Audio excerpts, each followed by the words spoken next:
Hayotda o'zing xohlagandek yashashga harakat qil. Halol, to'g'ri, o'zingni kichkinagina olamingda. Bilib qo'y, sen bu dunyoga odamlarga yoqish uchun, ularga qanaqa ko'rinarkin deb umringni o'tkazib yuborishga kelmagansan. Ko'ngling, qalbing aytganiga quloq sol.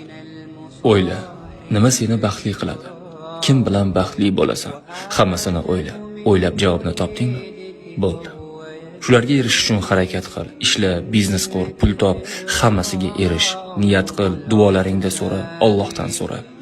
Hammasiga harakat qilib ko'r.